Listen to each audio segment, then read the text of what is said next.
Stacey Johnston-Gleason from western Montana in the USA loves the game of golf, which is providing her with confidence as she keeps improving in the sport while experiencing some life-affirming events both at home and abroad. EDGA was fortunate to catch up with this fascinating player at a golf tournament in Macau, where she revealed to us just a little of what made her tick as a person. So let's meet Stacey Johnston-Gleason and find out more about her story.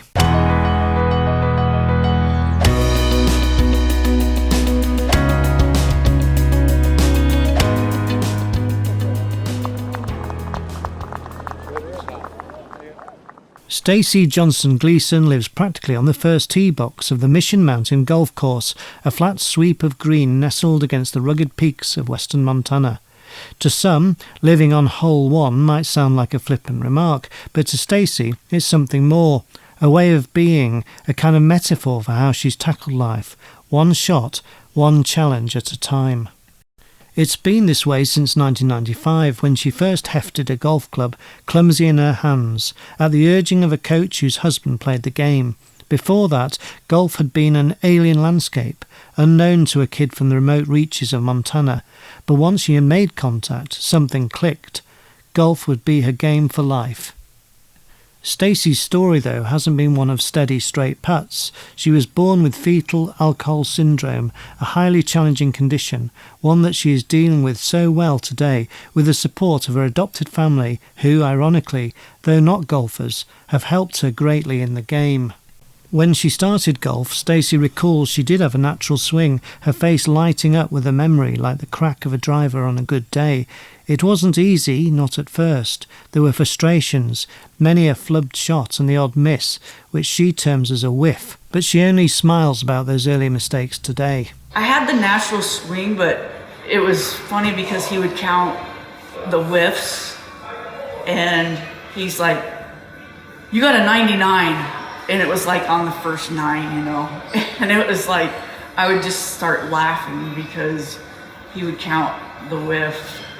When I could hit the ball, I would hit the ball. And my depth perception wasn't really great. And after that, I detached a retina and I had to relearn it again.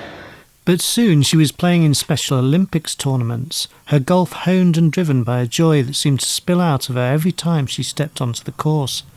That joy, it turns out, has carried her far. She's played across the country, teeing it up in prestigious events like the National Invitational Tournament for Special Olympics North America, notching a personal best of 75, her handicap dipping down to a highly respectable 11.6.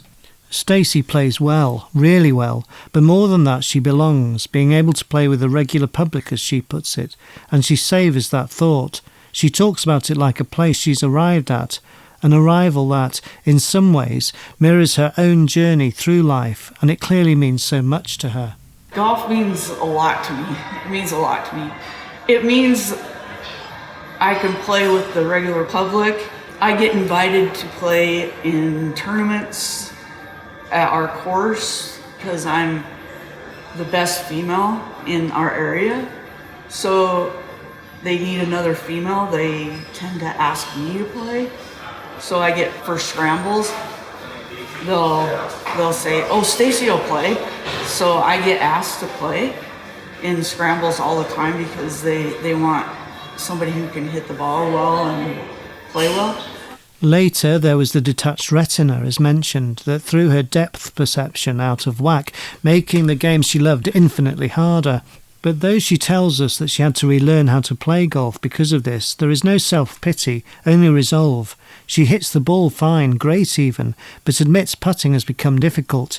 The green's subtle contours escape her now, but you get the sense that if Stacey had 100 tries, she'd figure it out because she loves the game. I tend to be not the greatest putter because my vision stinks because of the detached retina. So I'm not the best putter, but I do hit the ball well. And yeah, so that's nice that they like to play with me and stuff. Her connection to the Special Olympics runs deep. She found her family through the community that had already given her so much. It was the Special Olympics that introduced her to her adoptive parents, an unexpected but serendipitous turn. They don't play golf, Stacey tells us, but they think it's great that she plays. They come to her tournaments, cheer her on, her biggest fans. My adopted parents now, they adopted me almost 12 years ago now. We met through Special Olympics. I needed somebody to take me to a golf tournament when I lived in Washington State. My mom, my adopted mom, was on the board of directors for Washington State, and I said, "Are you guys going to the golf tournament?" And they said, "No." And I said, "Oh," and they said, "Why?" And I said, "Oh, I need somebody to go over to the tournament." And they said, "Oh, we'll go." And so they went, and we just became great friends, and I babysat their dogs and everything, and we just became family. And then they adopted me 12 years ago, and I live with them, and we're just, yeah. And yet, for all that golf has given her, it's not just a game to Stacey, it's a lifeline, a thread of connection, not only to the fairways and greens, but to something bigger. Golf, for Stacey, is a world where she's valued not for her challenges, but for her abilities. It's there in the scrambles she's invited to play in, the way her teammates lean on her reliable swing. Her presence on the course is magnetic, her enthusiasm infectious. She belongs, and she's earned it. Her aspirations extend beyond the wide Montana skies. There's a sparkle in her eye when she talks about the USGA's adaptive tournaments. "I've always dreamed of going to the USGA," she confides.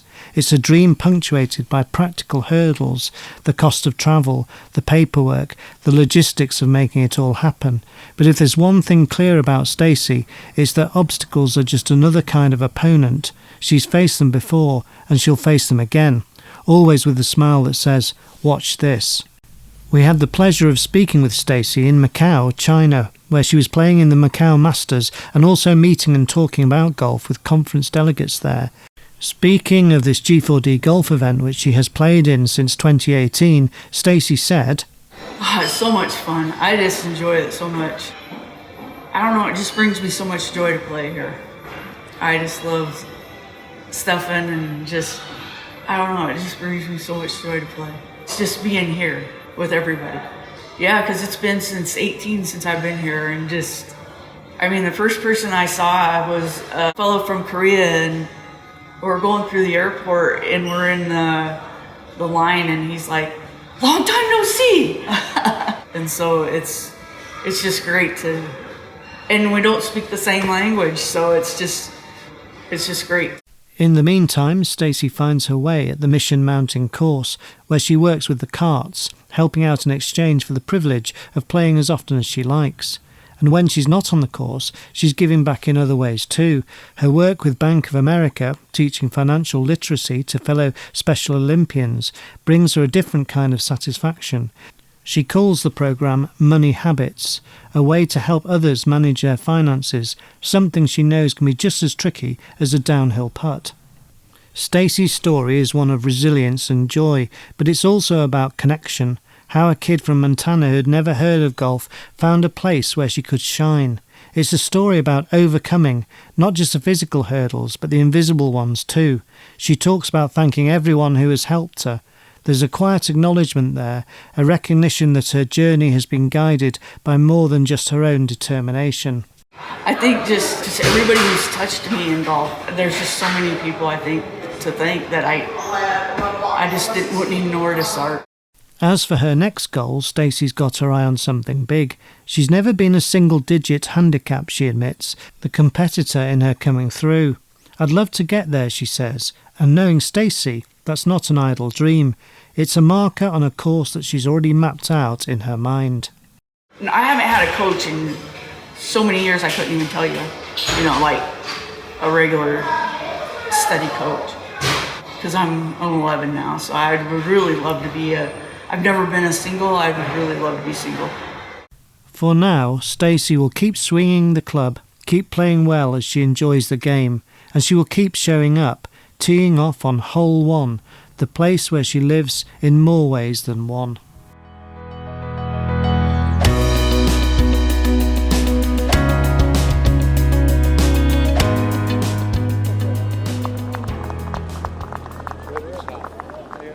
This EDGA podcast was written and narrated by Ben Evans, and the sound production was by Martin Maynard of Sounds Good.